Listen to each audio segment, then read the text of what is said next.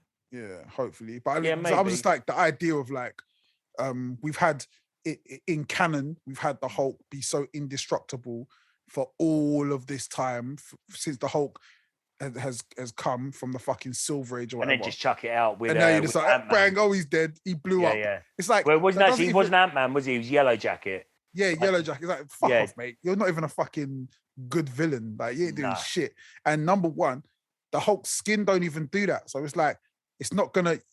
No. No matter what you put in him, he's not gonna explode that way. He's It's just going to not get work. angry, and he's just going to get bigger. Yeah, it's like That's it. that's the only bit. Yeah.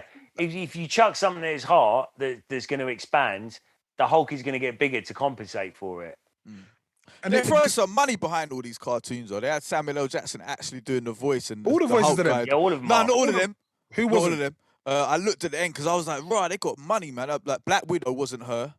Yeah, it Oh was. yeah, sorry. No, it wasn't. If Wait, you look, it's not Scarlett. Is it Johansson. not? No. I thought it was. No, she did a good impression. Somehow but they had Chadwick Boseman Yeah, doing some of the voices in because I checked it The other one. afterwards. Yeah. How do you think they done that then? How do you think they done that? I think It they was maybe already- just edited some of his old stuff together. I don't think so. I think they had this plan for a while, man. Oh, You reckon? Yeah, I think this has been planned for a long time. Fair enough. When because you he only think died about a how year long ago, didn't animation he? takes, when did he die? Last year, didn't he? Yeah, last year. He was like literally like a year ago this week, I think. Okay, so yeah, that makes sense because animation, like when I was doing it, Cartoon Network, that was like each episode, we were doing 20-minute episodes. It still took time with a crew of 22 people working on it. Each episode would take like 2 weeks. Yeah. So if they're doing their ones, how long are their ones? 45 minutes, aren't they, or something? Yeah. It makes sense for the timing, and it probably was his voice then, innit, before he passed away Yeah. and he'd done the actual thing. Because otherwise it would be like, how the fuck they'd have had to get script and then think, oh, we got to tailor the script so what he says works. And Yeah. da-da-da-da-da. Well, yeah, I knew Jeffrey White was the Watcher. Yeah. Jeffrey Wright, He definitely is. That was the big announcement as well, wasn't it? That he was going to be the Watcher. But isn't that guy Kang the Conqueror and he the Watcher? Or not? He's different. No. Nah, because when I first heard the voice, I was like, it sounded a bit like him. Then I thought it was who else did I think it was? I thought it was the guy from the black guy from Fear the Walking Dead. I can't remember his name, but I thought it was him. Oh, but then I was like, no. Yeah. But yeah, man, they got everybody in there. Apart from So you know, in Loki, wasn't that guy the Watcher that they came and met? No. He wasn't man. the Watcher. Oh, okay. Nah. Kang the Conqueror. Yeah, okay. Because I was getting So the confused. I was like, the you know, Watcher fuck. cannot get involved with anything. The Watcher literally all he does is watch. But you say that, but the Watcher does get involved in some shit in fucking in Silver Surfer. Yeah, well, yeah. There's that to stop Galactus from fucking Fucking up everything. fucking up everything. Yeah. So what is the purpose of this Watcher geezer if you can't To get watch involved in stuff. that's a He's bit supposed to boring, be just chilling. Yeah. He's supposed to just be watching it all, man. Like and seeing what's going on in it. And they don't they're supposed to not observe time like us, so they see the beginning and the end. They're supposed to see everything. Yeah, isn't a Watcher a Celestial? Yeah, there's more than one Watcher though. So he's just like some guy who watches the TV. Yeah. basically, And He's like his Gogglebox. TV is the universe. Oh, okay, yeah, okay. Yeah. Okay, cool. Oh, I need to. You know what? I need to watch Silver Surfer again, man. The cartoon is so fucking good, man. Wait, It's did on you watch Disney that? though, isn't it? Yeah, I think it is. Yeah. Okay. Yeah, I think it is. Yeah, I need something good in my life again, TV wise. All right, so TV wise, what's good? I just finished The Handmaid's Tale. That is fucking rags. Have you watched that? No. I stopped watching it, you know. I actually stopped. Like the last series, I was just like, I don't know if I can take this amount. I think watching series 1, 2, and 3 or whatever. What's the latest series? So the last one was 4. 4. All right, so watching series 1, 2, and 3 back to back, like during the lockdown, was a little bit much. Hard. Yeah. Hard to watch. So then now going back into it, I was just like, I don't know if I can take it, man. I Nah. was like, you watch it by yourself. Like, I don't know if I can. No, if I like can deal with it. I pretty much murked out season 3 in like, I don't know, 4 or 5 days, just like watching one after the other because they're not long seasons either. They're like 8 episodes or something. Okay. So like I could watch season 4 on Amazon and it wasn't on there. It's like a fucking paid one. I was like, oh fuck, I'm just gonna buy it. Then I saw that it was on Channel 4. So it's episodic on Channel 4. So they're doing them weekly. See. So it's kind of eased back a little bit. But after watching season 3, it was just like, I don't think I can watch. I really want to see it, but I don't think I can watch any more of this. You ever watch Banshee? No, you keep saying Banshee. I need to What's watch that? it. It's it's more just for mad action. If you like action films, What's it on? Banshees, I don't know now. I watched it years ago when it was on Sky or whatever the fuck. It was on. Yeah, I can't tell you what it's on now. I don't know what it's on. Yeah. I don't know if anyone's got it collected, but yeah, it I was bet it's good. on like First, Channel 4 or something. maybe series 1, 2, and 3 were good. Series 4 got a bit stupid, but it's just like it's pushing the envelope on what you could do on an action TV series. Oh, And there that's was what cool like about an it. entire fuck me. There was an entire season of Agents of Shield I ain't seen. Okay, yeah. I just watched that as well. That was quite mad. Have you that the seen the one- last season of that, Jen? No, I haven't, man. I Fucking- stopped watching after the Ghost Rider got in. Oh yeah, you're quite far out then. Yeah, so then I think like not the Eternals, the other. Yeah, the Kree.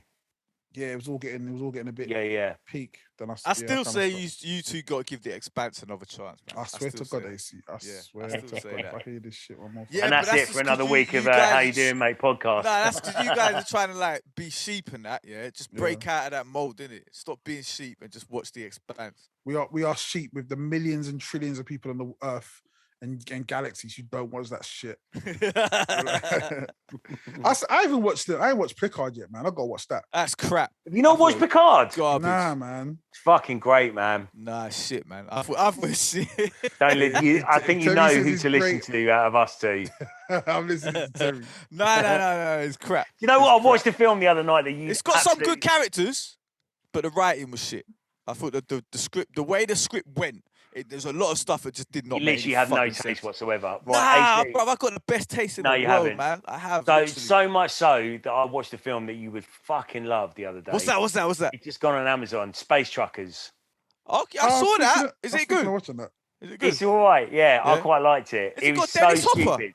What's that? Is it got Dennis Hopper in it? It's got Dennis Hopper in it. Oh shit! So they put I it like up Dennis on Hopper. Amazon, and it had a date of 2021 on it. Yeah. I was like, yeah, fuck yeah, because all the Amazon films have actually been pretty good recently. Listen, Amazon just whatever they put up in that little square, I just click it. I'm like, yeah, I'm down, man. Have you watched so yeah, Space Truckers? It's like a really really shit Fifth Element. Oh, okay. Yeah. With like a little bit of like kind of, I don't know, what's the best way to describe it? A little bit of RoboCop in there as well, like the Ed 209s from RoboCop. Okay, this sounds pretty good. Yeah, sounds sick to me. watch it. It's I'll watch I it, think I'll you'd watch actually fucking love If it. it's got one It's and a like half 90 or 2 stars out of 5, It's I'm your in. window. It's like 1995.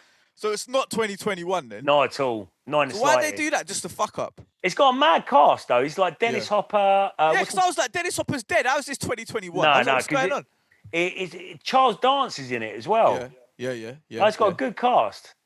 And Jen- have you seen? Did you watch? I tried to watch it. I never watched this before. Johnny Mnemonic with Keanu Reeves in it. Yeah, That's I a tried shit watch that. film. I That turned is it off. a shit film. I was like, what is this? I lasted 10 minutes to turn it off. I was like, this is. That is a proper rubbish film. That's the one where they upload like LoJack and hijack his brain or whatever it is. Like isn't it? that. Yeah, it was terrible. Like the Yeah, acting that's a was just shit film. abysmal. Keanu Reeves has made some fucking awful films, man. Yeah, and he couldn't act in that film. I turned it off. I was like, what the hell is this? He couldn't act for years. He was just Keanu Reeves, and people liked him because he was Keanu Reeves. Yeah, but that is the lowest of the fucking low. Yeah, Have you seen Tank Girl?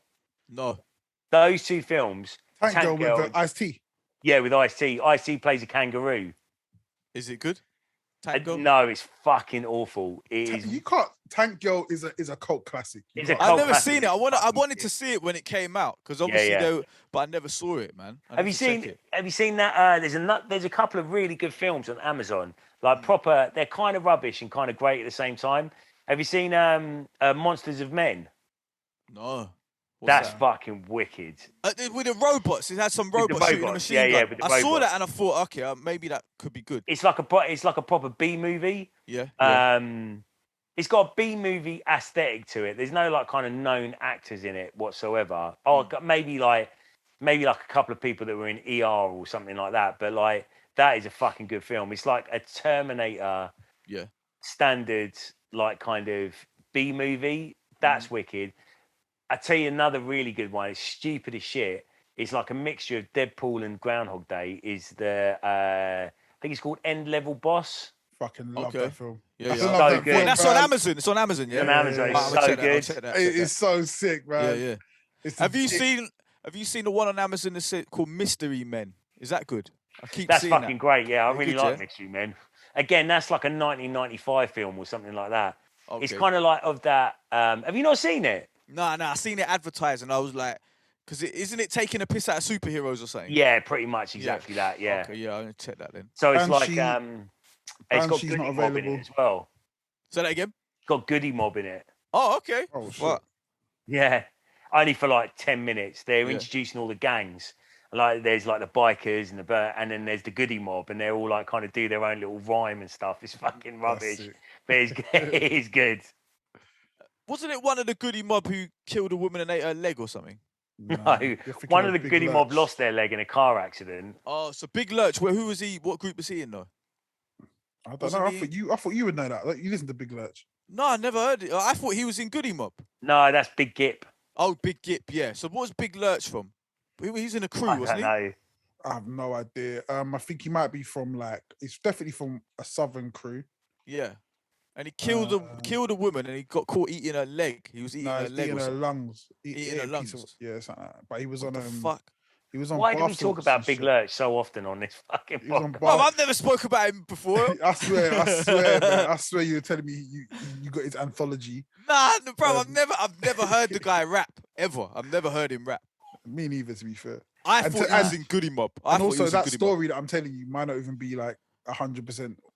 But like, yeah, correct. because remember Reveal? Yeah, he was telling me that Big Lurch was saying he's gonna make a comeback when he gets out of jail, and he was like, "Bruv, you killed a woman and you ate her body parts. Yeah, I don't think you're gonna really be let back onto the music scene." You say that, but in this generation, he probably, yeah, man, he'll be all right. I honestly don't think there's anything anyone can do to really be cancelled in this generation. Jesus. Like, you can do whatever. Someone's gonna click. Let's have a look. He's from Dallas, Texas. Yeah. Yeah, that makes sense. Says he was born in 1976. He's serving a sentence for murdering his 21-year-old roommate and eating parts of her body Okay. in 2002. He was a member of the group Cosmic Slop Shop. Oh, okay. I checked out. Oh, who else was in Cosmic Slop Shop? Let's have a look. Oh, Banshee's on Now TV, all 4 seasons. All right, Oh, there sweet. you go. Cosmic Slop Shop was from Oakland, California. They had Big Lurch, Marvin Dooney Baby Selman, and Ricardo Rick Rock Thomas. Oh, I thought someone else was in Cosmic Slop Shop. Maybe I just know the name because of Big Lurch. So Rick Rock, he was a producer though, wasn't he? Or not? Don't know. Because as I remember, he did a lot of beat stuff, but I'm not sure. I don't know. Maybe I'm completely wrong. Yeah, I don't know, man. It doesn't really say that much. We're definitely going down the toilet again here, boys. The Like, vault. let's liven things up a little bit. Yeah, cool. Yeah. So let's get this podcast. One of you's back checking on your track. phone, the other one's checking the TV. Come on. I'm seeing what's going on with Amazon, man. They got some good films. There's you know some what I mean? wicked films on Amazon at the moment. Amazon ain't messing about, man. Even all the Liam Neeson ones are all right. I can't watch Liam Neeson, man. See, I didn't want to, but I was really at a fucking know. loose end of what to watch the other night. And the one about him, like the trucker one, is actually really fucking good. What, Yeah. he's in Space Truckers? No. So he Ice plays truckers like or a something, ice road trucker. Oh, okay. And he's not like a big tough guy. He's a tough guy, but in a different way in it. He's not beating people up. Yeah, I'm not hating on you for. You know what I mean? You got to do what you got to do. Yeah. But And there's the other one as well. There's the one about I can't remember what it's called. It's Cloud something or other with this World War II bomber crew. That's actually really good as well. It's like kind of fantasy. It's wicked. Have you seen that film? Yeah, that Russian film called The Ninth Company about Afghanistan or whatever. No. So it's like when the Russians were in Afghanistan, innit? And there's this, they pull out and they forget about this one company of soldiers, and then obviously like they get surrounded by Mujahideen, innit? And then they got to try and survive. Yeah. They've just been left behind, but it's meant to be good. But I Not think what's it called? Ninth Company. The Ninth Company, yeah. I Alright. might have seen it before, but I'm not sure if it's the same Yeah. one. All right, Yeah. I'll look it up. Yeah. Look at Jen there adding stuff to his list on Amazon. I'm just looking. The Night Company for 1987. £9. Oh, allow No, that. from 1987. Oh, I don't know. What does it say under the description? No, it's not what you said. No, okay. No, some other shit. So yeah, let's talk music then, man. Kanye West album came out today. I haven't listened to it yet, but the listening party was absolutely fucking mental. What happened? Did you not see any of it? Nah, man. What, he got divorced or something? Or he's abandoned his divorce, they were saying now. So Kim was there in a wedding dress. Oh, but that was like the least of it. He like kind of rebuilt. he rebuilt like his childhood home in the middle of Soldier Field, which is the big like kind of arena, the stadium in Chicago. Jesus, he was on like he flew himself in. There was just loads of shit popping off and this was literally just a listening party. It wasn't even a concert. Like just loads of shit happening. Check it out on YouTube. Yeah. Did you see it, Jen? Nah, I didn't, man. Sounds interesting, man. Sounds mad. interesting. The guy's off his fucking chops. It's amazing. I love it. I love watching him, but he's off his tits. Yeah. Well, I listened to half the album before we started this podcast. Any good? Yeah, like it's Kanye West, isn't it? So what does he talk about? What subject matter? It's like just his life, man. Like anything, all the madness he's been going through. You know, he's gonna mention all that shit. It's very like Jesus heavy. He can rap though, man. Like Kanye can still rap. There's no two ways about it. He can definitely rap. Yeah, he got there's some. Why? Who's saying he couldn't?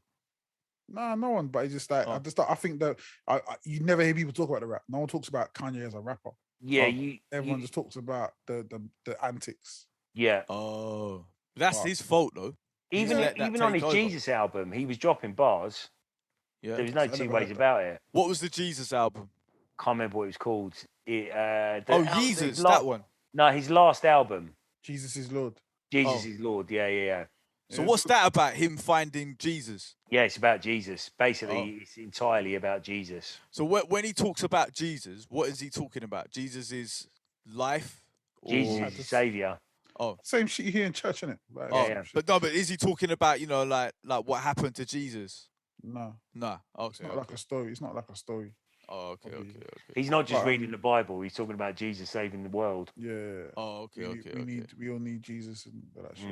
He should do one and call it like, because you know in the church you got St. Matthew's Passion, you got St. Luke's Passion, and that all these sung bits where it's the whole story of Jesus, then how he ends up on the cross, innit, after the fucking when he comes in on Palm Sunday and shit, right? So they're all like they're like musical things like that. He should do one called Kanye's Passion, innit?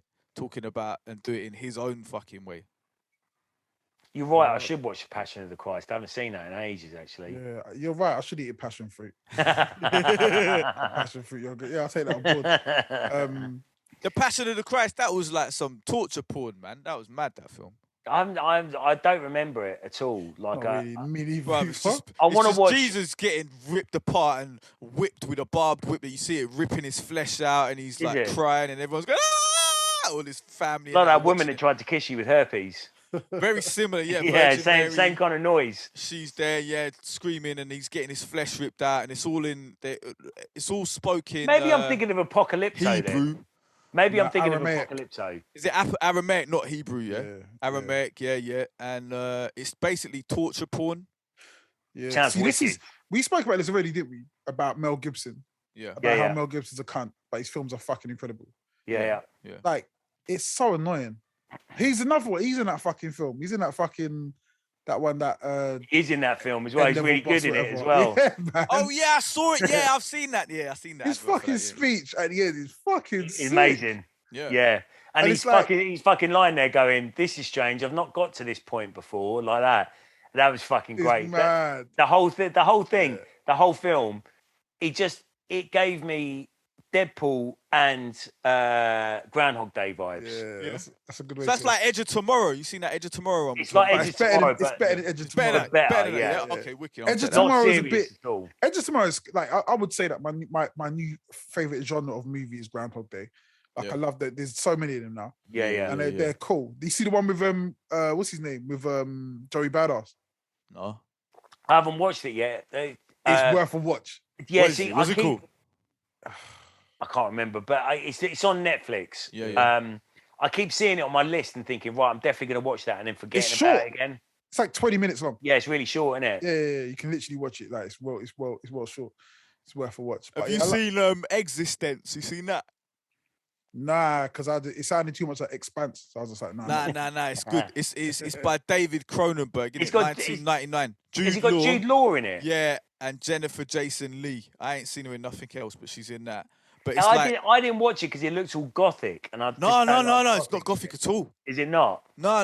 It's all future technology, BioWare stuff. So it's like this game in it. It's a game, and it looks like a biological thing. It looks like a gun, doesn't it? Like they're on the cover. There's a gun.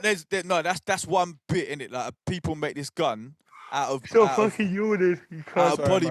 People make this gun out of body parts and stuff, so then they can and bone and stuff, so they can smuggle it, and it doesn't get picked up by scanner, because But the game is like, it looks like it's organic, innit? It looks like a what's the thing that babies are born in? The sack. What's it called? Oh yeah, yeah. But No, not that. Not that. Not a wing. Vaginas. Placenta. It looks like a placenta.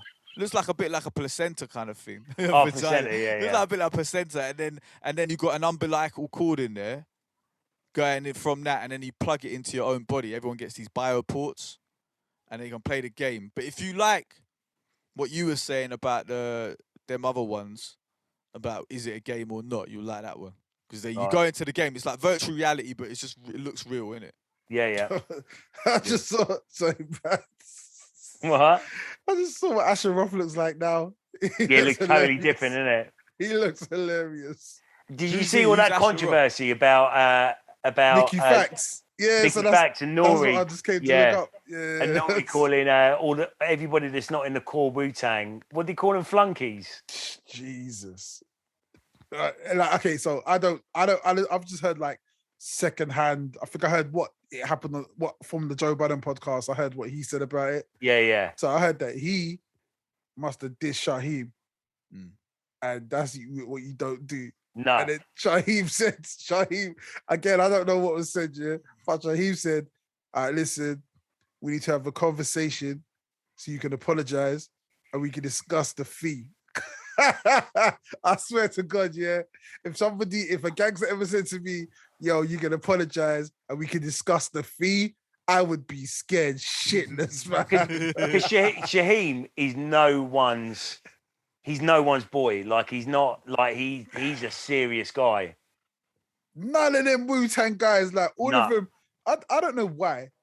I think maybe because I don't know why. I have no idea why. But in my mind, Wu-Tang were like, yeah, I know you're rappers, but like, you know what I mean? Are you really, really real? Nah, like everybody in that crew is like really real and really backed up and really have. So this is where that came from, right? Have you heard the Mickey Facts? Like, so he was basically talking about when Raekwon, it all popped off between So Mickey Facts was there. And Raekwon kind of sat down and said, right, so you're going to apologise to me, you're going to apologise to us, or we're going to break Mickey Facts' legs. Like that. And he had like 4 or 5 guys with him. So that's when Joe Budden got punched in the face, basically. So that's the first time that story's properly like kind of come out as to what happened. Because, everybody knows that Joe Budden got punched in the face but it wasn't by Ray, it was by like the guy that was with him. Yeah. Exactly. So they were going through that story, and Nori was like kind of getting on it, like kind of like getting really involved with the story. And he was like, and I can't remember if Shaheem was there or something like that, but they started talking about Shaheem and like Killer Army and all those guys, and they're like, and Nori, for some unknown reason goes, oh yeah, all the flunkies, all the M words that never actually existed, like that, and laughing and doing his stupid Nori laugh, and you could see EFN going like that, like, and Mickey Fax didn't really like kind of pay into it at all or anything like that. So that's why everything is going at Nori now. Like, there is a compilation of videos of every single like kind of peripheral fucking Wu-Tang member basically threatening Nori over the last couple of days. See, this is the difference though. I feel like Nori isn't really, I don't know, man. Like, there's certain guys here who you say, yeah, nah, this guy's about it, this guy's a gangster, yeah. Now I know Nori shot somebody, but like if you hear the story of what happened, Nori's not a gangster. Nori's not a gangster. Nori's like he's a cool guy, innit? And he did shoot somebody, but it wasn't like it just happened. It wasn't like a, you know what I mean? I don't think he's not a gangster. He's a tough guy, muscle, like Joker.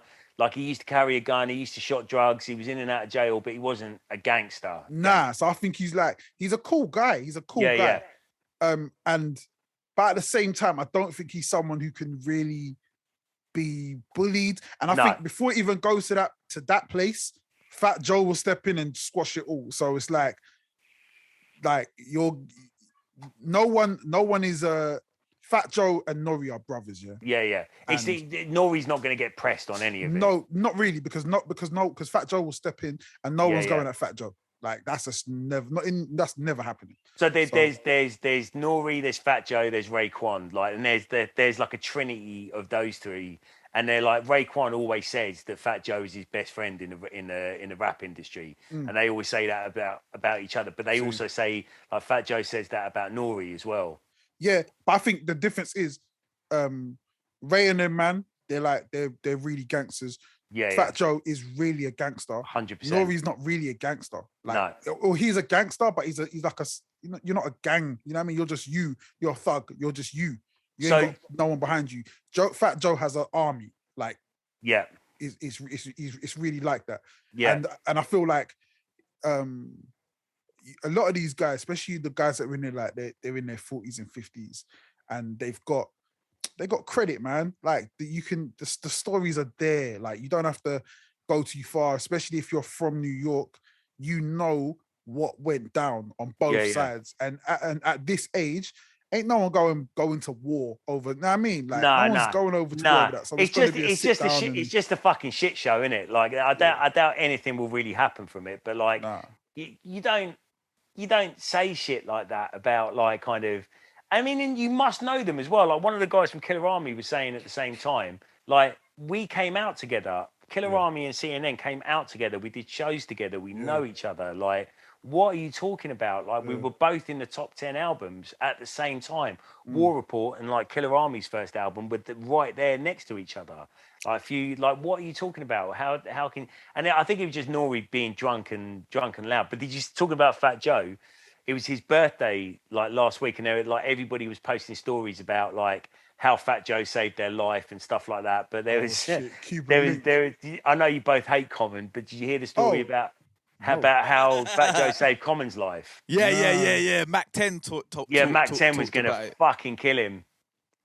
He talked about it. Yeah, it's fucking crazy. Like, how they were at this, like, St. Ides, or was it the Sprite? It might have been Sprite, actually. They were at the Sprite photo shoot, and Fat Joe, Mac 10, Common, and, like, I can't remember, maybe like Bone Thugs and Harmony or something like that were there. And Common had a mate with him, and Common and Mac 10 were, like, facing off against each other. And Mac 10 and his boys were going to fucking destroy this guy. And Fat Joe came over and, like, kind of said, you got to get your boy out of here. So they got his boy out. Common told his mate to go. But his mate apparently came back and, like, smashed a load of windows and just got rowdy. And, like, without Common knowing, Fat Joe had to, like, kind of calm everything down. And apparently his mate caught a fucking beatdown. But they were going to kill them both. Fucking mad. I don't think people understand the dynamics, because I feel like being in England and not growing up in these areas, you don't understand how things work. And in New York, I guess London is very much like New York. So the figures in the scene, like the hard people and whatever, you kind of know who they are, you know what they do and stuff like that. Whereas in LA, yeah, they just really kill people. Like, yeah. It's just a whole different, they don't even play. Like, a lot of these places, they do not play. No. And our equivalent would be like fucking, I remember one time, I don't know if I told this story on the podcast before. I don't think I have. But I had a little beef with this guy from Hull. No, from Huddersfield. Oh yeah, you told this. Yeah, you said this. Yeah. All right, cool. So like me thinking it's one thing because we do something one way. They do things a whole different way. Like, and yeah, it's like the gang. It's like the gang. Like, it's London to. I mean, it's a bit different nowadays, but like London to Liverpool, like back in the days, the gang problems in like Liverpool, where they would just roll up to your front door and blast your front door off and kill whoever's in the house. Like they're two different dynamics. Yeah, like it's different. It's a bit different nowadays with the London gangs and whatever. But like, yeah, that LA thing, that's just the lifestyle. Yeah. There's been plenty of rappers that have said that as well. That when they've gone to LA, like experiencing that culture shock when they get there, like the it's just like banging, like gang banging is just a daily occurrence for all of these guys. And like, there's a lot of rappers that have like Mac 10 that have come that are legacy gangsters that have come into the music industry that are not showbiz. They're like 4 generations deep gangbangers. It's fucking mad. If you watch the interview that Jumping Jack Frost has done on his podcast, the Frost With Report. Ice-T? Yeah.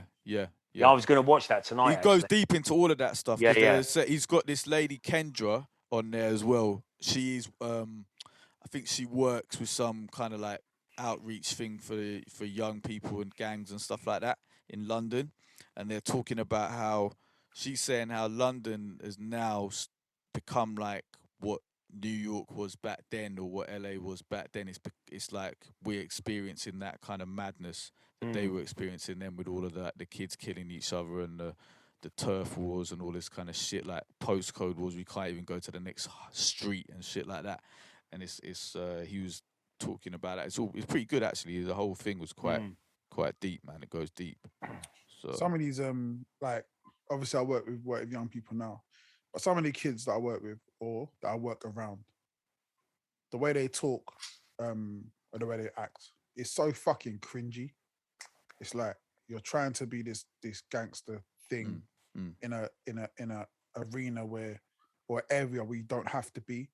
I went sorry about that. Went paintballing the other day and there was this kid there, and like just, you know what I mean? The guys are just normal stuff. He's like, yeah, right, it's what you got to do. Yeah, but I'm going to blast someone in their head, man. And you're like, what the fuck is wrong with you, bro? Like, calm the fuck down. Like you're not, you're none of this, the who you're acting up to be is impressing nobody. Like, you're literally impressing no one. Your mum just dropped you off. Like, what the fuck are we doing here? Like, calm the fuck down. And it's mad because these are the kids who end up getting stabbed or end up stabbing someone over some bullshit because it's like, they're just caught up in this fantasy world of trying to be something. And it's like, what the fuck is wrong with you, man? Like, I don't know, man. It's well tiresome. Well, obviously there's something missing there to make them want to be like that, to make them want to live up to that thing. There's something that's missing from their, early life or some point.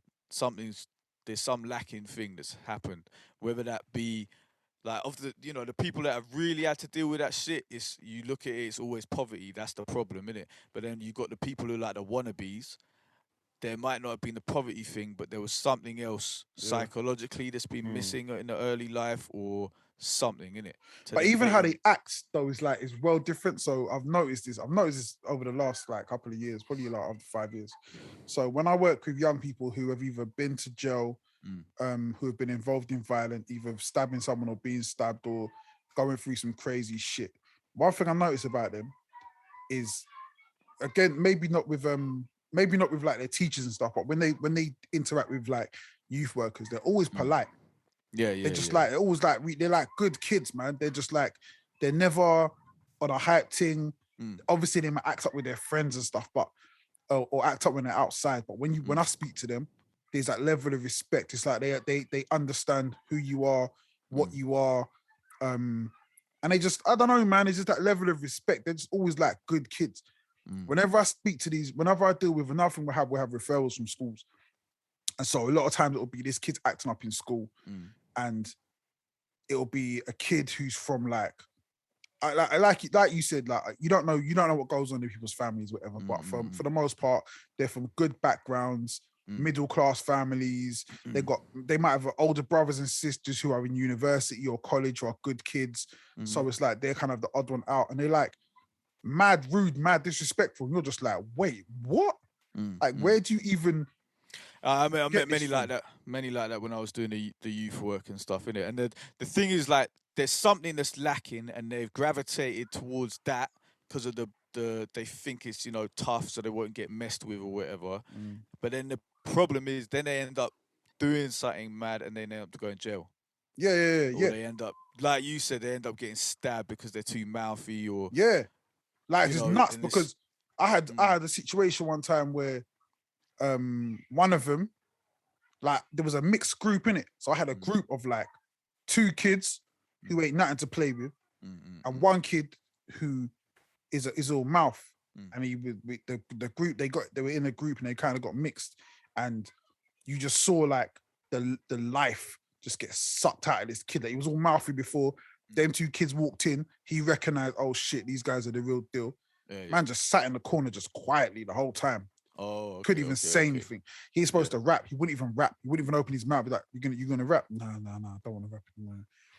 Like, didn't want to say nothing. You know what I mean? Yeah. And it's like, why are you even? Why act this way? Like, and another. I seen another. Well, it's the pressure in it. They feel pressured to. There's the number one. There's the peer pressure. 2, there's something lacking at home. Yeah. So they gravitate towards acting hard to have some kind of, like, to make up for whatever the fuck happened. And then, and you know, the peer pressure thing's a big thing as well, because they feel, and it's a protection thing as well. If they have that front, and they think people won't mess with them. Yeah. But like you said, the ones who come in that were really about it, they can see through that bullshit. And they're not impressed by it. Or maybe they can't even see through it, but it doesn't faze them. If someone's going to act like that, that's not going to faze them. Because they really live in that shit where they'll just kill them. You know, so it's not going to faze them at all. You can be all mouthy, they'll just kill you. It doesn't matter. So it's nuts, man. I just feel like, and I watch these, like, there's a channel called Let the Youth Live. I think they got an IG page and they do some stuff. They like do knife amnesty and stuff. And I'm just like, I think that's what this lady works for, who's on the thing with Jumping Jack Frost and Ice-T. I think she works for them. Yeah. I think they chat shit, man. And I think their whole organization is like, it's the heart's in the right place. But I just, like I said before, it's that you're dealing with a symptom, you're not dealing with the problem. Like, the problem's not the knife isn't the problem. You can take all the knives off the street, it don't matter. We're gonna do, what did we do when we were younger? We got hammers, we got the bits of the weights, put the weights together. It don't matter what you take from us, that we're here to do a job, we're here to do something. And it's like, you got to deal with that first. And this idea of focusing on one thing and going, it's the knives, we're only gonna focus on the knives, it's like, to me, it's super short-sighted. She don't work for them. She works for another one called Out of the Shadows. Soon. So. Yeah, man. I don't know. It's just the more I work, the more I do youth work, the more apathetical I become. The more I'm just like, this shit ain't working, man. That naturally happened, but what the people don't realize is, if you're gonna have poverty, then you're gonna have this shit. So that's the thing you should be trying to eliminate. Like, all of this knife amnesty crap, anything. We're not going to do anything when a kid can just go and buy another knife. Or go, you know, like, you got to look at what is the fucking cause. It's mainly, it's all pretty much poverty. So target that shit. Or that's always the issue with everything, though, isn't it? It's poverty. It all comes down to poverty. Yeah, poverty is, but again, there's poverty, or there's like organized crime. There's criminals. I've never like. But organized crime has all come out of poverty. In a way, like every organized crime. Okay, kind of, but I would never say I'm not from an impoverished background. So like, anytime I was involved in something, I would never say it was because of poverty.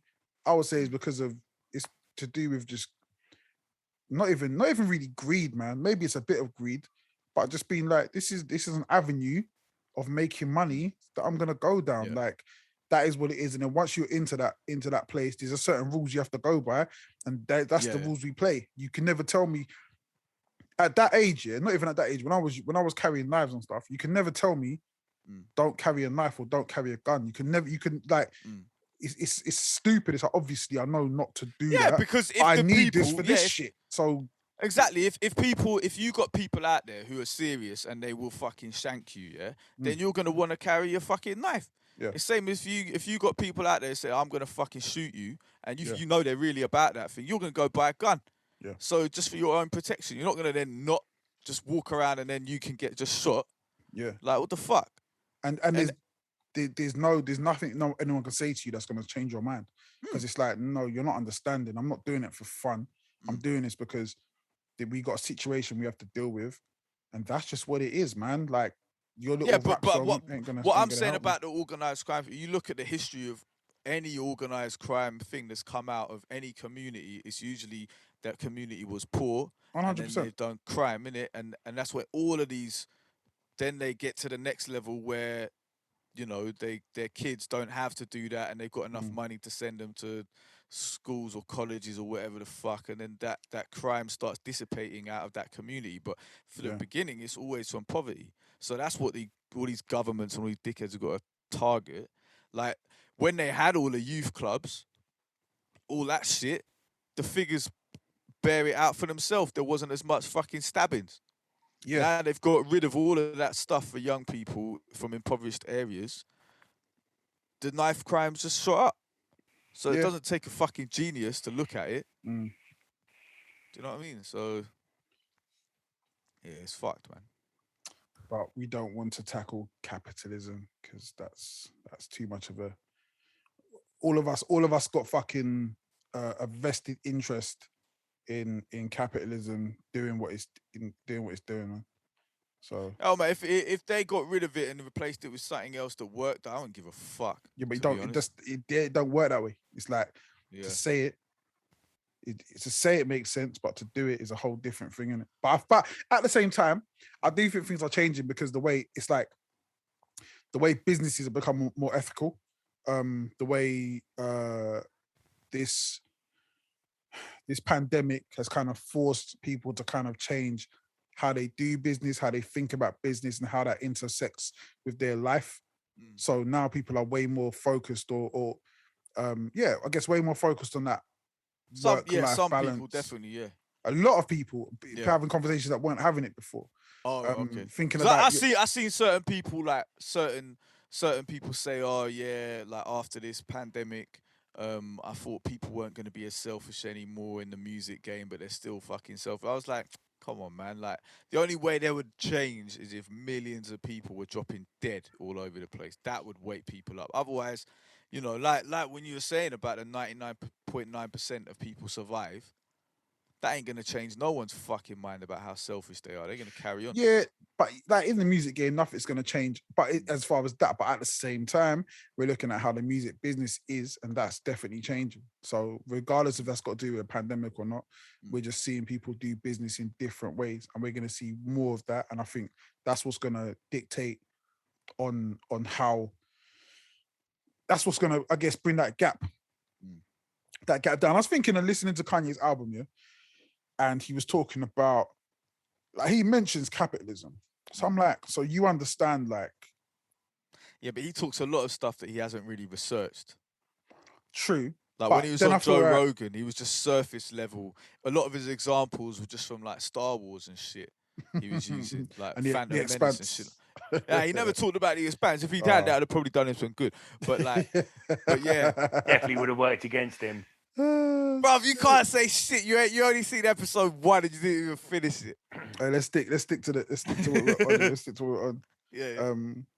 Yeah. All right. So, but he was saying, I just feel like somebody like Kanye West is somebody who, if he is a billionaire, which I don't know if he is, but like let's say he is a billionaire. He kind of, I feel like he's somebody who, if he doesn't get manipulated and the money get taken off him, that they say a fool and his money are soon parted. But he's somebody I feel like would do good with, you know what I mean? Try and do good with money. Like, he's the kind of person I feel like would go, I'm gonna give fucking 1 billion to this school or some shit. You know what I mean? To like start some shit. Mm. But then at the same time, the money we're talking about to change some of these institutions, like especially like the justice system, we're not talking billions, we're talking trillions. Mm. And it's like, yeah. Once those systems change, everything changes, man. Like once you change the school system, once you change the justice system, once you change the like how we do medicine, the medical system, including pharmacy, big pharma and shit, the fucking world changes, man. It's like those 3 things, those pillars, once they change, a lot of shit changes. You know what I mean? Then you can deal with other things after that. But boy, I don't know, man. I don't know. But yeah. Music, Kanye West album is out. Go check that. That was a big divert from the Kanye West album. It was. Wasn't it? We literally didn't even mention the Kanye West album. We switched literally straight away. Yeah, I've not even heard it. I heard it. Nah, the last one I heard from him was Graduation. Of course it was. Shut the fuck up, man. We ain't doing this. I'm not doing this with you on a fucking Sunday. No, I tried listening 808s and Love and 808s, and I just turned it off. Still even that's like 15 years old That's now. one of the greatest albums of all time. What, Love and 808s? No, 808 and Heartbreak. Say this shit right. You don't even know what the shit's called. I thought it's called Love and 808s. That's because you're fuck. I swear to God, man. What's it called? Drum Machines and Nostrils. Was it fucking Love and Kanye? Yeah. Nah, bro. Don't fucking, man. I remember when I'm in radio with that woman, I can't remember her name in it, and I was saying like, oh yeah, I like that fucking Georgina. Yeah, I was saying I like that Big up Georgina, love you, that who's that rapper?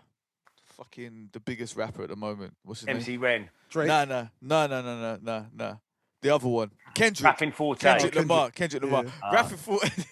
Yeah, Kendrick Lamar, yeah. So I was like, that song Beer Bottles. And you know, like, what the fuck is that? That's what I'm saying. Man, just make shit up, man. Swimming pools, innit? Swimming pools. Oh. He's going about drinking, innit? That's just beer bottles coming beer out. bottles, yeah, beer bottles. Nah, Kendrick put out some new shit as well, like featured song.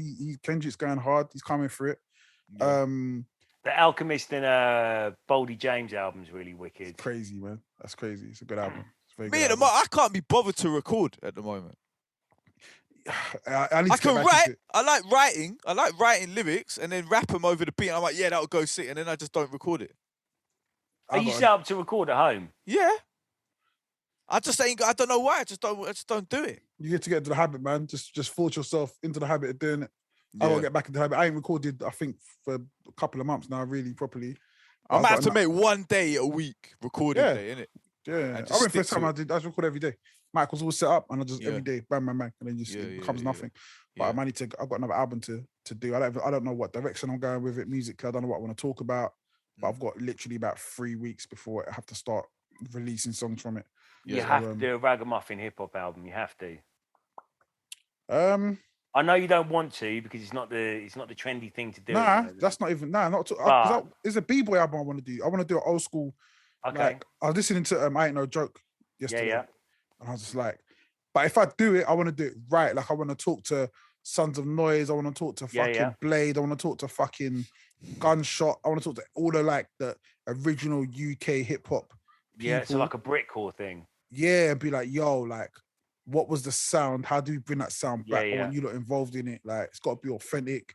And also with the album, I want it to be a mixed album. So scratching every track, I mean, mixing to each other, like proper. Imagine if you knew a fucking amazing DJ to do it. Yeah, like if I find any that are into that kind of stuff. You have to get a Ford Escort XR3i for the video shoot.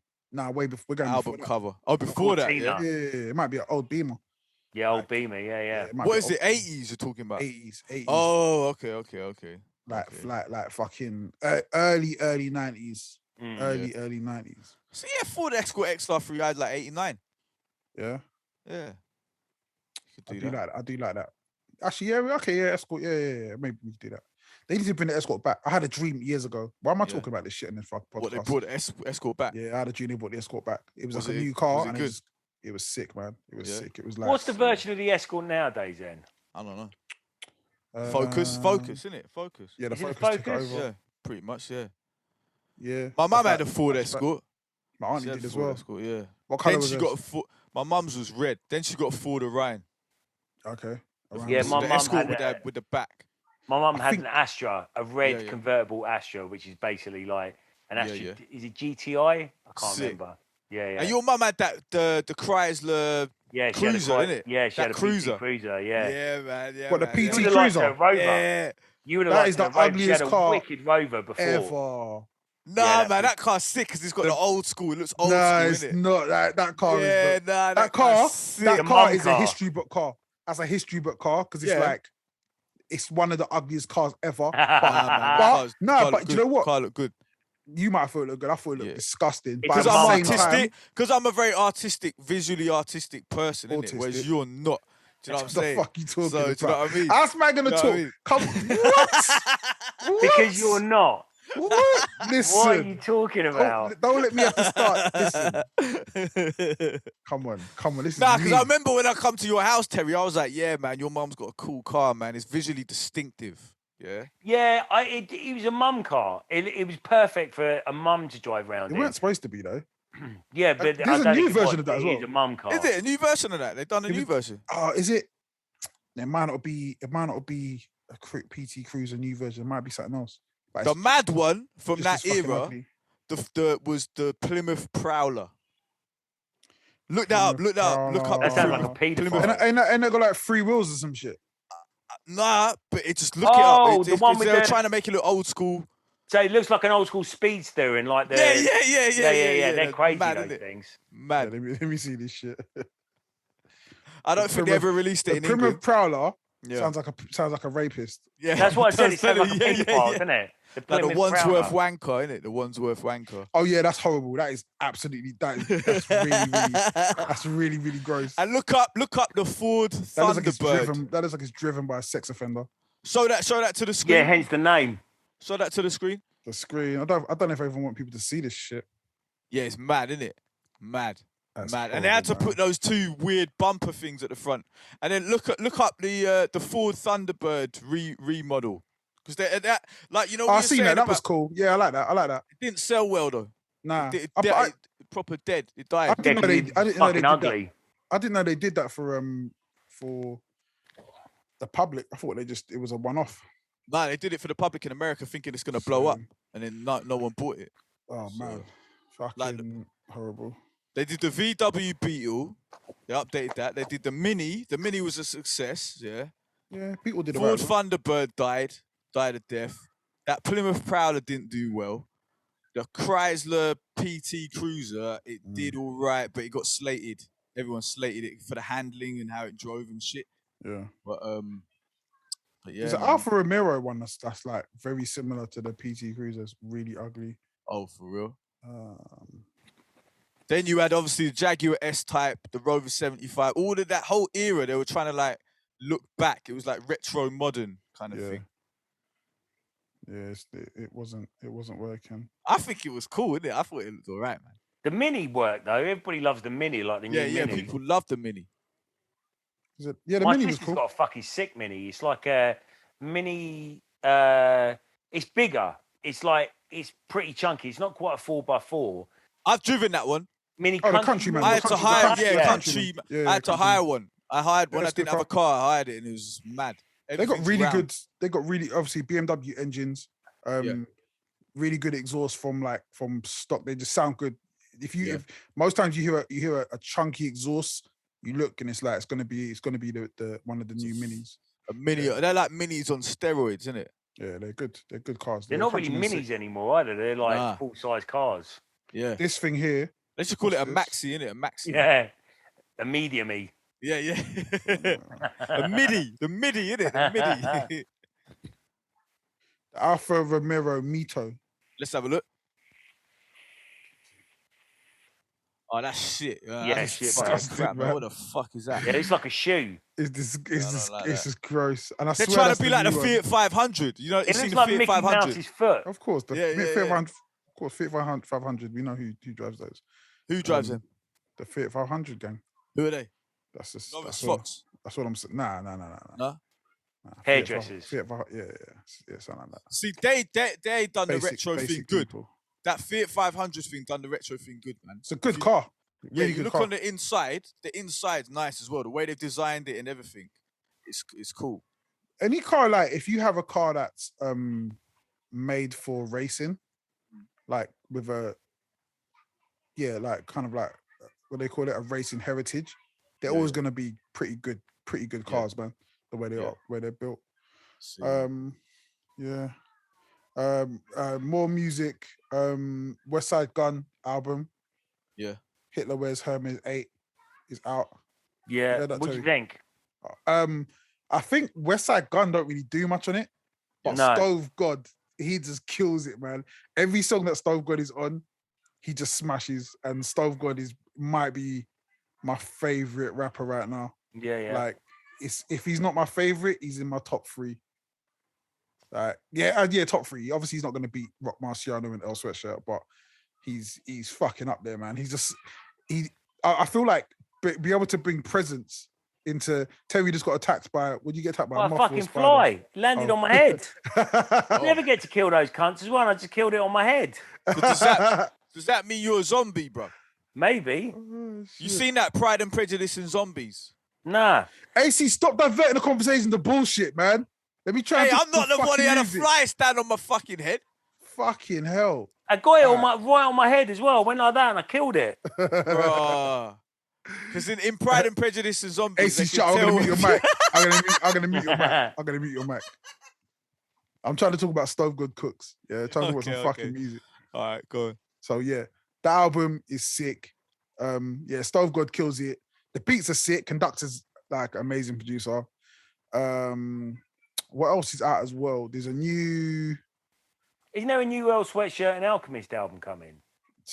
I don't want to talk about that, man. They've been talking about this for years, and I'm sure I saw the artwork for it. Yeah, I saw some artwork. Apparently, it was fake. It's like when El Sweatshirt as a baby or something, or like looking young. Yeah, apparently it was like it weren't a real album. Yeah, it's been a. I'm not happy about it, to be fair, but the Boldy James album kind of made up for it.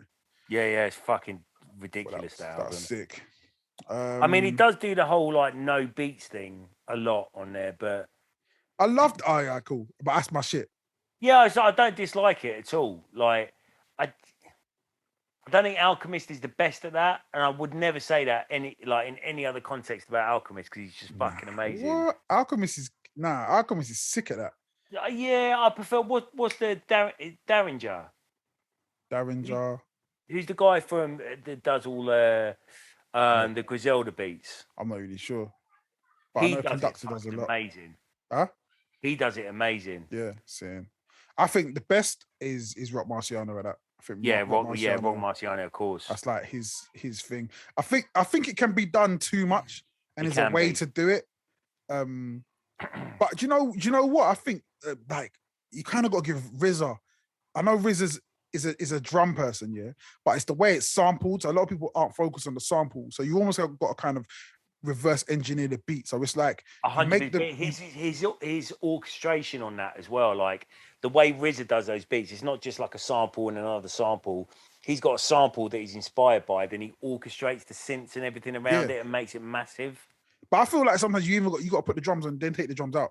Yeah, and to get it. And I think if you listen to a lot of RZA's beats, you can kind of see like, oh, that would work without the drums. So you listen to Supreme Clientele, and 100%. A lot of those drums, those beats, you're like, if you took the drums out of that would still work. And what you've done is and what they're doing is that's all they're doing. They're just doing your kind of beats, but they're just the intro, the drums don't drop, it just carries on, the sample flips. So a song like what's it sort of what's the fucking song on Supreme Clientele? Deathstroke? Is it Deathstroke? I can't remember, and it's one of my favorite albums of all time. And he just keeps reeling the beat back. Yeah.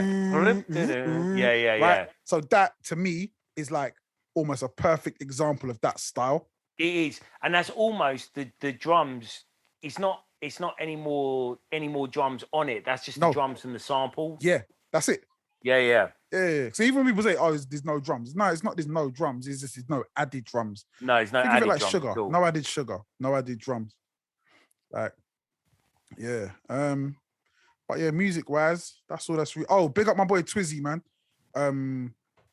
Twizzy dropped the album Crabs in a Bucket. A really sick album, man. Like when you talk about production and just like tone, man, tone, like using the similar samples and just having a project that just all fits together. Who like, is it? Twizzy from Bristol. All right. Was part of a Three-Headed Beast. Like, yeah, man, good guy. He's been boxing a lot, man. He'll knock your head off. Have you two been watching that Eazy-E documentary? Nah, No, where the what's that fuck is on? that? It's got his daughter Evie. She's a rapper now as well, isn't it, called Evie? She's investigating the mystery surrounding his death. Okay. Yeah.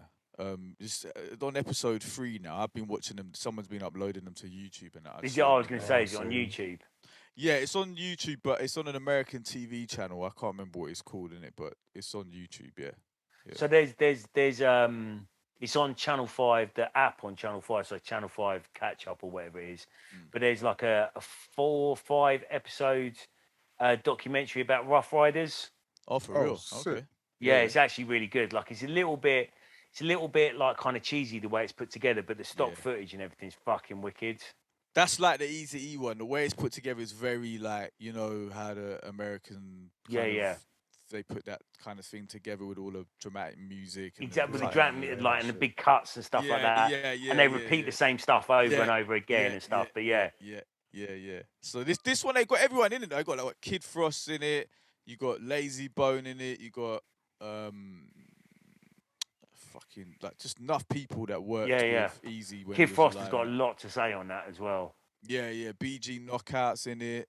Yeah. Who else? So what's the premise? Like But they're going through all the different conspiracies. Oh, okay. Like so, because there's this like, how did he get AIDS? No, Kid Frost is absolutely convinced that it was Suge Knight, isn't it? No. Kid Frost thinks it was Jerry Heller. Okay, Jerry Heller, yeah. But they have the Suge Knight thing in there. Yeah. And Crooked Eyes in there as well. That's what he meant when he said the devil then.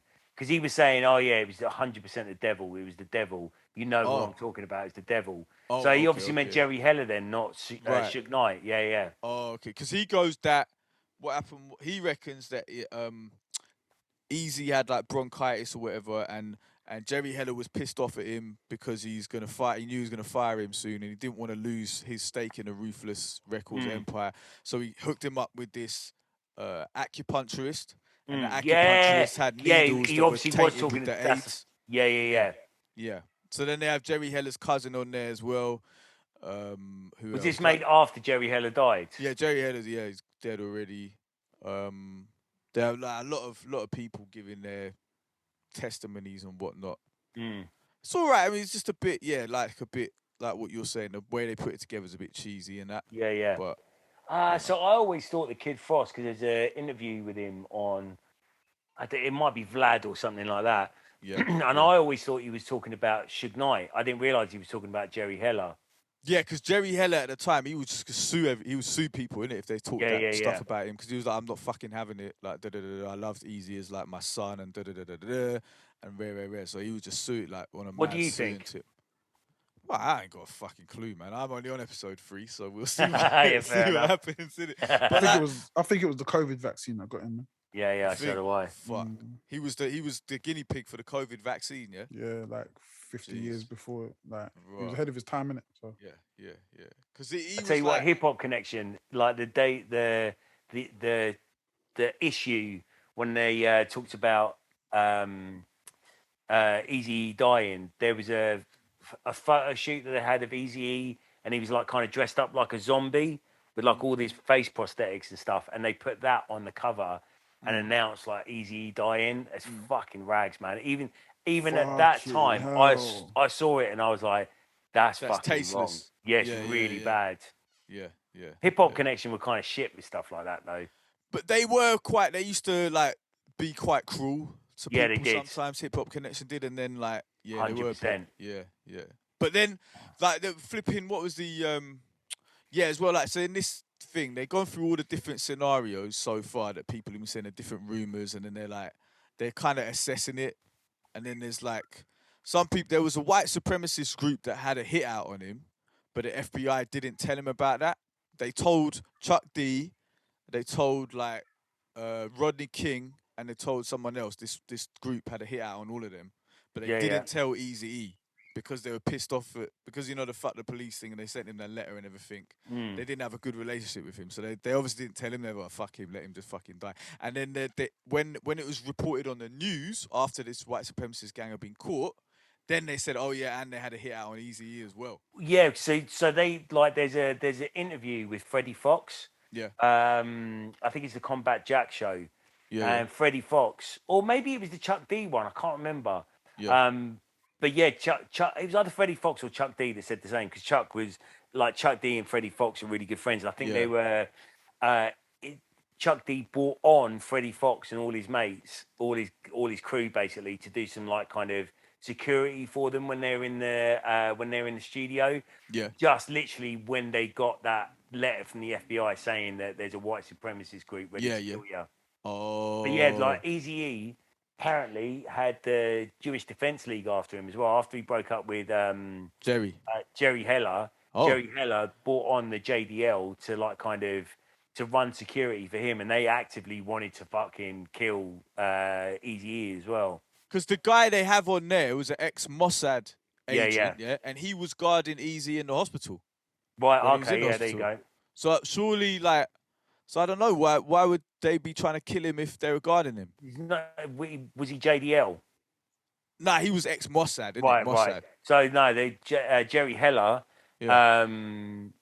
bought the JDL on as security to keep away Ice Cube, to keep away Eazy-E, and all that kind of stuff. Yeah. Oh, okay. Yeah. Because Ice Cube had said like anti-Jewish things in his lyrics, innit? So Jerry Heller was going to get the JDL on him. Yeah. But a lot of them, because they had like Mossad like security recruited for Eazy and that, innit? Yeah. Because of Suge Knight and stuff. Suge Knight, yeah. That problem, yeah. But after they broke up, it was all fucking bets off, wasn't it? Say that again? After they broke up, after Jerry Heller and Eazy-E broke up, Jerry Heller brought them on to like kind of protect him from what he thought was going to come from Eazy-E. Oh, what, from his family? Yeah. Oh, because this as well, like they talk about how he got married on his deathbed to Tamika, and it was like some people are saying that was all weird and she like manipulated him and blah blah blah to get control of the whole empire and that. But then his son is like, well, the position he was in, he'd fallen out with Jerry, and he only had this wife who he's like this girlfriend who he's really close to. So she'd worked in the music industry before, so he was like, that's the natural choice, and then he gave it to her. So, and then obviously when you're gonna give it to someone, the people are gonna start hating if it's a massive. Yeah, but that's also the mother of his kids as well, isn't it? Well, some of his kids. One of them, he's got enough kids, isn't it? Yeah. Like the one in this, the EB one, she's actually from another girlfriend. Right. Her mum's in it as well. There's Lil Easy as well, who's like. Yeah. And then now they found there's another Eric, like, because Lil Easy, and they found now recently come out there's another Eric who's older than him. There's two Erics, Really? The daughter's called Erica. Yeah. And then there's this one called EB. It's like Terra. Terra's got, was it Tarina, Terrence? What's his new kid called? I don't know. Yeah, they're all Terror based, aren't they? Yeah. And that's like MC Ren. His daughter's called Renee, and the other's called Renisha or something like that. Amazing. Then you should have called your kids like after your first name, man. Jenna, Jenny, Venereal disease. Genosephine. I like it when it's like forced. Like he's like, you're doing really, too much. Really Genesina, innit? Yeah. Genesina, that would be good. Genesina. Like, you do way too much. Or you just put an A on the end of Genesis. Genesisa, that's cool. Or just, to be fair, Oh shit, I got this phone call. Hold on. Yo, on that note, we're out of it, man. Such an industry plant, isn't he? Right. He's an industry plant for real. On that note, let's fuck this off. Yeah, we're done, man. We are done. Yeah. But yo, guys, have a blessed week, and we will try and catch you next week, if not the week after. I doubt it. Probably the week after. We're trying our best here. We're trying our best. But yeah, it's mad. It's busy. Everyone's back to school, back to work. It's all on top. Outside is outside and outside is outside. But yo, stay safe, stay blessed, and we'll catch you when we catch you. Peace.